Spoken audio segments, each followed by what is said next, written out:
Once upon a time, in a faraway land, nestled deep in the heart of the African savannah, stood a small village known as Ogugu. Life in Ogugu was peaceful, the people kind, and the harvest bountiful. Yet, there was a mystery that haunted the village, the tale of a quiet couple who lived at the edge of the forest. No one knew their names, and they rarely left their home. They were always polite but distant, keeping to themselves. Whenever a traveler came into the village and found their way to the couple's home, they were never seen again. Villagers whispered about the couple's strange ways, but no one dared to confront them. Their house stood apart from the rest of the community, hidden behind tall trees and thick vines. Visitors always praised their hospitality, until they vanished without a trace. Rumors swirled, yet without proof, the villagers could do nothing but stay away from the couple's home. Over time, they became known simply as the quiet couple. One fateful day, a young merchant named Okeke arrived in Ogugu. He had been traveling far and wide, trading goods between villages. Exhausted and hungry, he asked the villagers for a place to rest. They told him of a quiet couple who always welcomed visitors with open arms. Despite their hesitation, no one stopped Okeke when he decided to visit the couple's home. That evening, Okeke knocked on the door of the secluded house. The door creaked open, and the couple stood before him, tall, thin, and expressionless. They welcomed him inside, their voices soft and soothing. The smell of cooking food wafted through the air, making Okeke's mouth water. He felt lucky to have found such gracious hosts. Little did he know, the meal he was about to eat would be his last. The next morning, the villagers noticed that Okeke had not returned. They were concerned but not surprised. After all, many travelers who stayed with the quiet couple were never seen again. Whispers filled the air, and some began to suspect that something more sinister was at play. Eze, the village elder, called a meeting. "We must be cautious," he warned. "There is something strange about that couple. But without proof, we cannot accuse them." Fear gripped the village, but no one dared to act. Meanwhile, the quiet couple went about their lives as though nothing had happened. The sun set, and another day passed in Ogugu, shrouded in mystery. Unknown to the villagers, the quiet couple had a son. His name was Okonta, a boy no older than 12. He was rarely seen, often hidden away inside the house. Okonta was a quiet child, just like his parents. He had never been allowed to leave the house or speak with outsiders. His parents always told him that the world outside was dangerous and full of evil. But Okonta was a curious child. Though he loved his parents dearly, he began to question their strange ways. He often wondered why visitors who stayed with them never left. When he asked his parents, they would tell him that the visitors had gone on to continue their travels. Yet, something about their explanations never quite sat right with him. One day, while his parents were out in the forest gathering herbs, Okonta decided to explore the forbidden part of the house. He tiptoed down to the basement, a place he had always been warned to avoid. As he descended the creaky wooden stairs, a strange smell filled the air, something rotten and foul. In the dim light, Okonta's eyes widened as he saw what lay before him. Bones. Piles of bones, stacked neatly in the corner of the room. Some were old and brittle, others fresh and gleaming white. Fear gripped his heart as the realization dawned on him, these were the remains of the visitors. His parents had been hiding a terrible secret all along. Okonta was horrified by what he had discovered. The truth weighed heavily on his young shoulders. How could his parents, whom he loved and trusted, be capable of such terrible acts? He felt torn between loyalty to his family and the horror of their crimes. For days, he kept the secret to himself, unable to decide what to do. He avoided his parents, his heart pounding every time they spoke to him. He no longer ate the food they prepared, fearing what it might contain. Okonta's mind raced with questions. Why were they doing this?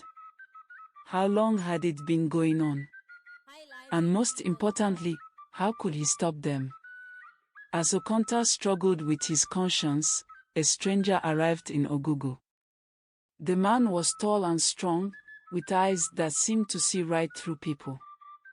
He went by the name of Dike, and he was no ordinary traveler.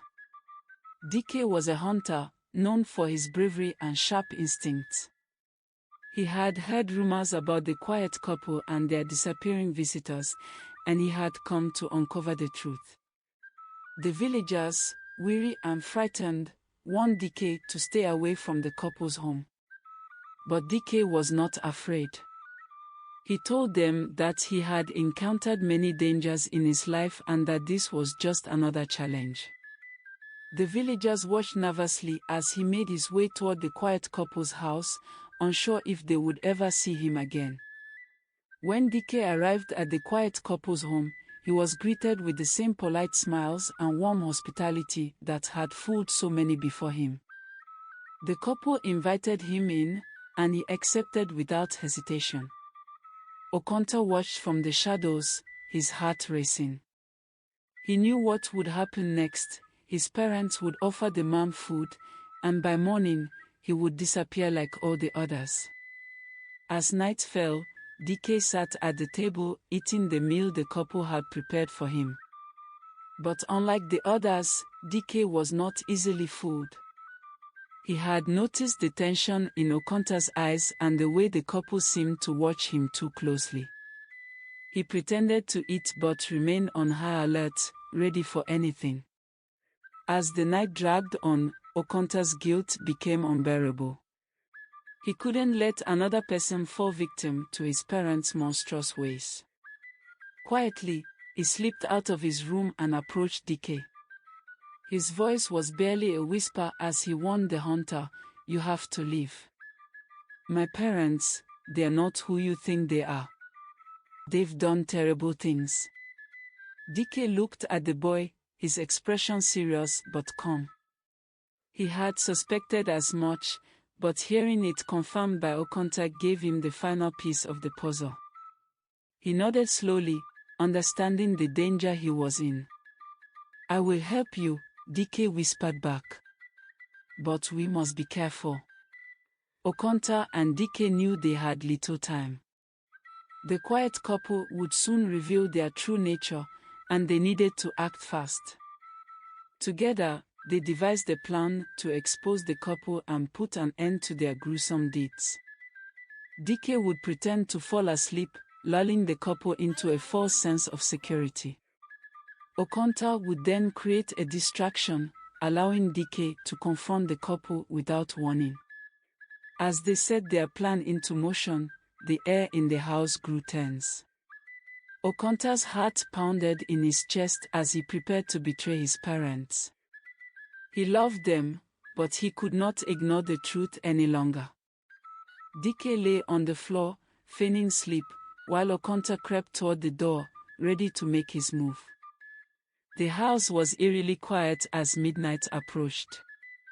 Dike pretended to sleep, lying still on the floor, while Okonta positioned himself near the door. The quiet couple whispered softly to each other, believing their guest had fallen into the same trap as their previous victims. Okonta's palms were sweaty, his heart racing with fear and anticipation. He had never defied his parents before, and the thought of what they might do if they found out was terrifying. But Dike's presence gave him courage. The hunter had promised to help him, and together they would stop his parents' wicked ways. Suddenly, the couple rose from their seats. The man moved toward Dike, while the woman went to the kitchen to retrieve a large, sharpened knife.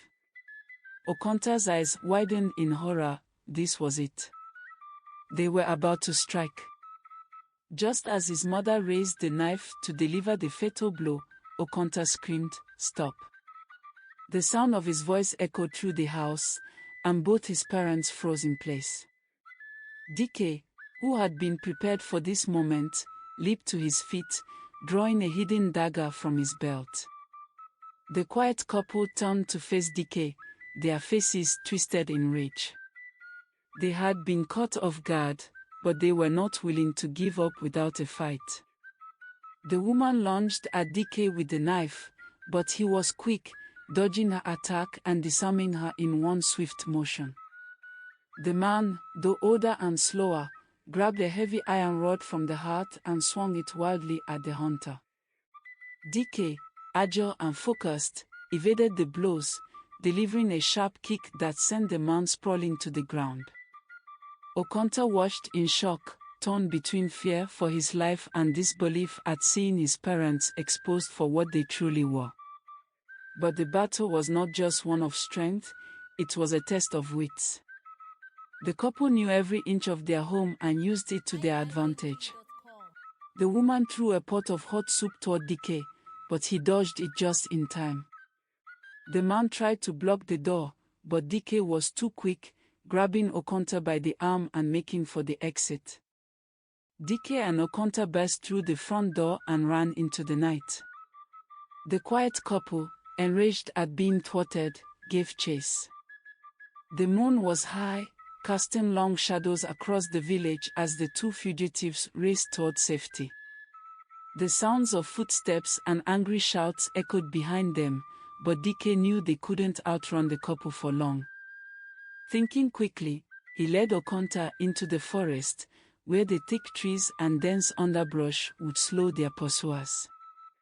The boy struggled to keep up, but Dike's strong hand guided him through the darkness. They ducked under low-hanging branches, leaped over streams, and wound their way through the forest, trying to put as much distance between themselves and the couple as possible. Finally, after what felt like hours, they stopped to catch their breath. The forest was quiet, the only sound the chirping of crickets and the rustle of leaves in the breeze. Dike looked down at Okonta, who was trembling with fear and exhaustion. "We are safe for now," Dike whispered. "But they won't stop hunting us." Back in the village, the early morning sun began to rise, casting a golden light over the thatched roofs of the homes. The villagers woke to the sound of Dike's return. He and Okonta, weary and bruised, stumbled into the village square. A crowd quickly gathered around them, murmuring in confusion and concern.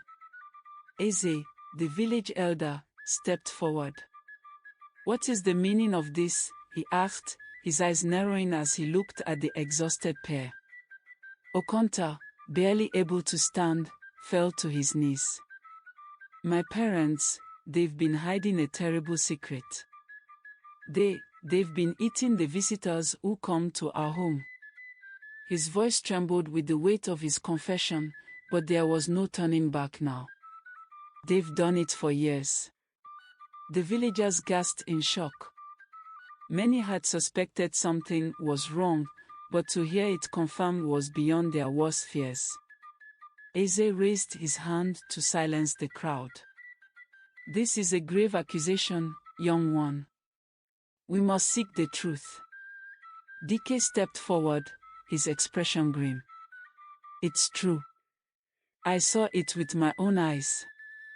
The basement of their home is filled with bones, the remains of their victims. This boy saved my life by warning me." Eze's face darkened as the truth began to sink in. He nodded solemnly and turned to the villagers.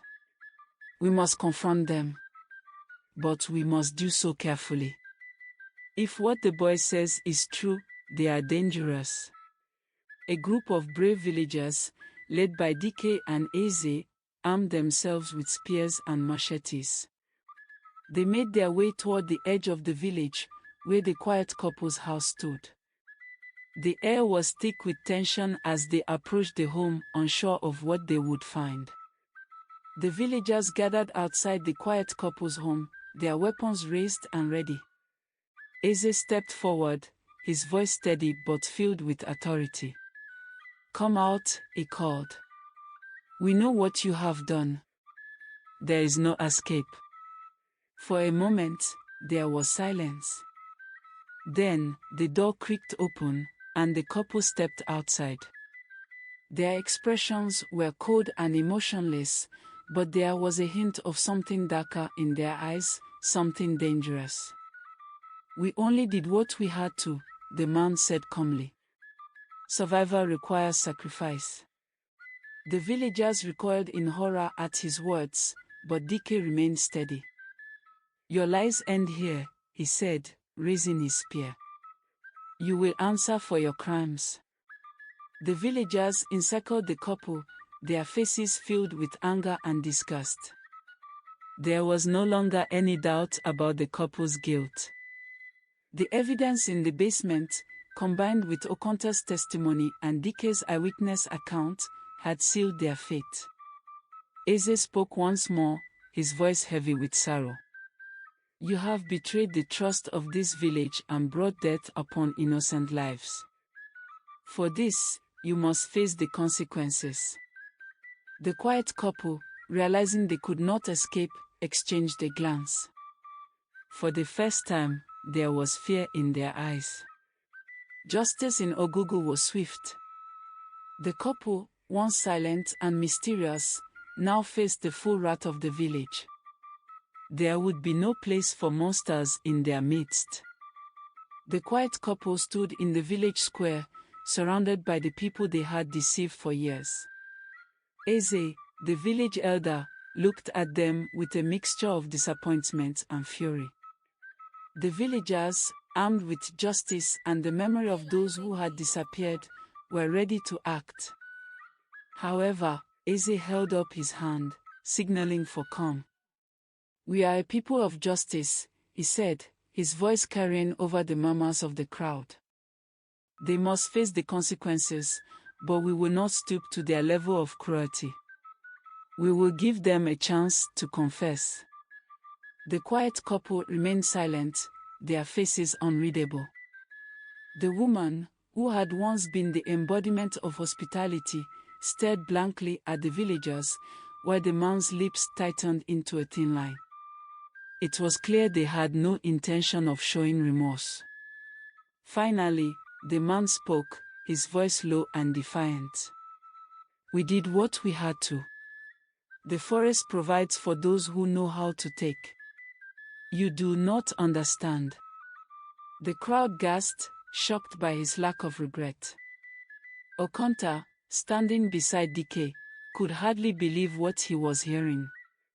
How could his parents justify such horrible acts? Okonta felt a deep ache in his chest as he listened to his father's words. This man, who had raised him and protected him, was now nothing more than a monster. Tears welled up in his eyes, but he held them back. He had to be strong. "I understand more than you think," Okonta said quietly, stepping forward. His voice trembled, but there was resolve in his eyes. "I understand that you've taken the lives of innocent people. And I understand that you lied to me, made me believe we were a normal family." His words cut through the tension like a knife. His mother looked at him, her expression softening for the first time. "Okonta," she whispered, "we did this to protect you." But Okonta shook his head. "You didn't protect me. You made me part of your evil. You stole lives, and now those lives haunt me." As Okonta spoke, the wind began to pick up, rustling the leaves of the nearby trees. The villagers felt a chill run through them, as if the spirits of the lost travelers were present, listening. In Ogugu, the people believed that those who died unjustly could linger, seeking peace. The air grew thick with an unsettling energy. Eze, sensing the change, raised his voice. We cannot bring back those who are gone, but we can ensure that justice is done for their spirits. The villagers nodded in agreement.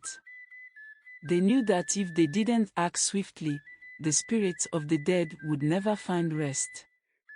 The village had long held a tradition for dealing with those who had committed great crimes, the trial of the forest. The accused would be sent into the heart of the forest, where they would face judgment, not from the villagers, but from the spirits of the land. It was said that the forest itself would decide their fate. Eze explained this to the quiet couple, though they already knew the tradition well. You will be sent into the forest at dawn, he said. If the spirits deem you worthy of mercy, you may return. But if you are found guilty, the forest will not spare you. The couple showed no emotion. They knew what the forest held, and they were prepared for the worst.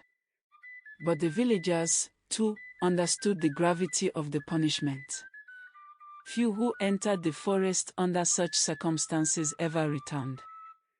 That night, Okonta sat alone near the village's sacred fire, staring into the flames.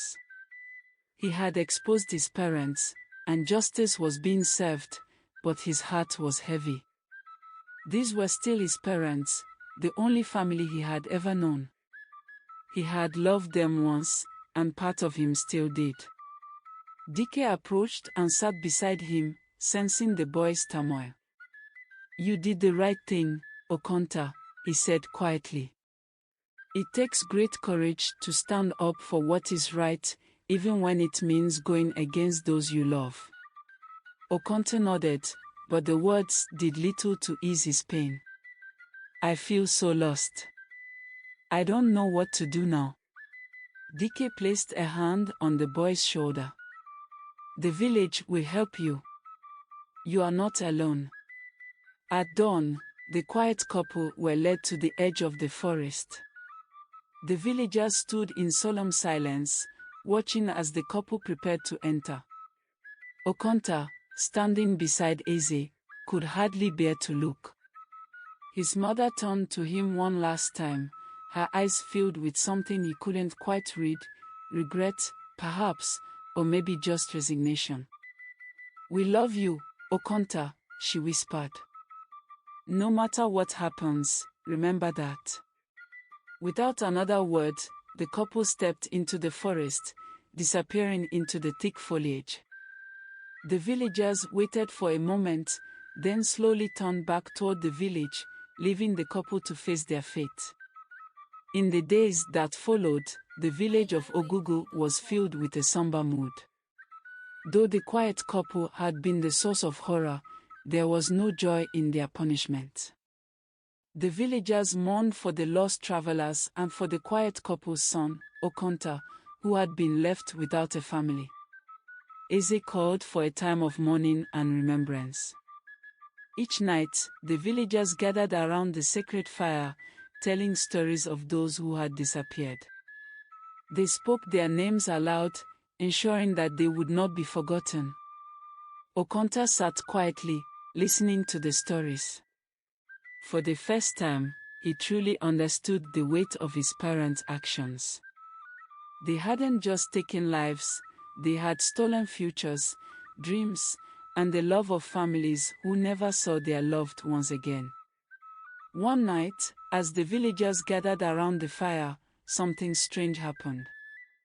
The wind, which had been still, began to blow gently through the village, carrying with it the soft sound of whispers. The flames flickered, and the villagers fell silent, sensing the presence of something unseen. Eze stood up, his eyes wide. The spirits, he said softly. They are speaking. The villagers listened closely, and though the words were faint, there was a sense of peace in the air. The spirits of the lost travelers had found rest, finally freed from the pain of their unjust deaths. The villagers bowed their heads in gratitude, knowing that justice had been done.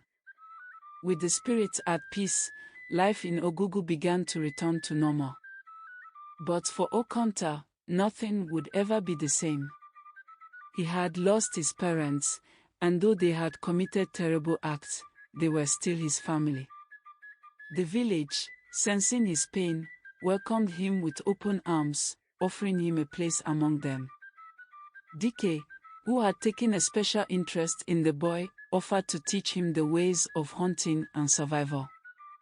"You have a good heart, Okonta," he said. "And I believe you are meant for great things." Okonta accepted the offer, eager to learn and to find a new sense of purpose. Though the road ahead would be difficult, he knew that with Dike's guidance, he could become someone who protected others, rather than someone who lived in fear. The events surrounding the quiet couple had changed Ogugu forever. The villagers, once divided by fear and suspicion, grew closer in the aftermath. They took extra care to look after one another, ensuring that no one ever felt isolated or forgotten. Eze, proud of his people, led them in ceremonies to honor those who had passed and to celebrate the new unity that had come from the tragedy. The village thrived, its people stronger and more compassionate than ever before. One day, months after the quiet couple had disappeared into the forest, Okonta and Dike decided to return to the place where it had all begun. Okonta felt the need to face the forest one last time, to truly close the chapter on his old life. They walked in silence through the thick trees, until they reached the place where Okonta's parents had entered. There was no sign of them, no indication of what had happened. But as they stood there, a sense of peace washed over Okonta. The forest had made its judgment, and it was time to move on.